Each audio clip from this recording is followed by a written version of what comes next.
tambourin, la flûte et le vin animent le festin, mais ils ne prennent point garde à l'œuvre de l'Éternel et ne voient point le travail de ses mains. C'est pourquoi mon peuple sera soudain enlevé captif, sa noblesse mourra de faim et sa multitude sera desséchée par la soif.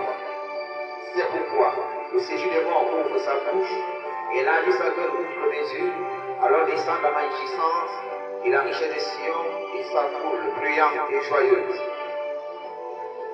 Les petits seront abattus, les grands seront humiliés, et les regards des auteurs seront abaissés. L'Éternel des armées sera élevé par le jugement, et le Dieu saint sera sanctifié par la justice.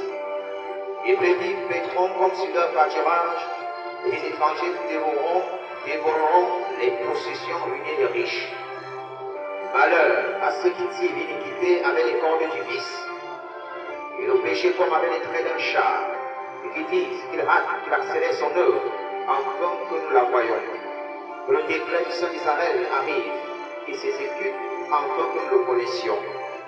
Malheur à ceux qui appellent le mal bien et le bien mal, qui changent les ténèbres en lumière et la lumière en ténèbres, qui changent l'amertume en douceur et la douceur en amertume. Malheur à ceux qui sont sages à leurs yeux et qui se croient intelligents.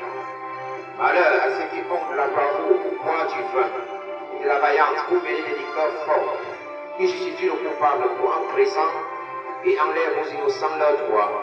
C'est pourquoi, comme une langue de feu dévore le champ, et comme la flamme consume l'herbe sèche, ainsi leur racine sera comme de la pourriture, et leur fleur se dissipera comme de la poussière. Car ils ont dédaigné la loi de l'Éternel des armées, et ils ont méprisé la parole du Saint d'Israël. C'est pourquoi la colère de l'Éternel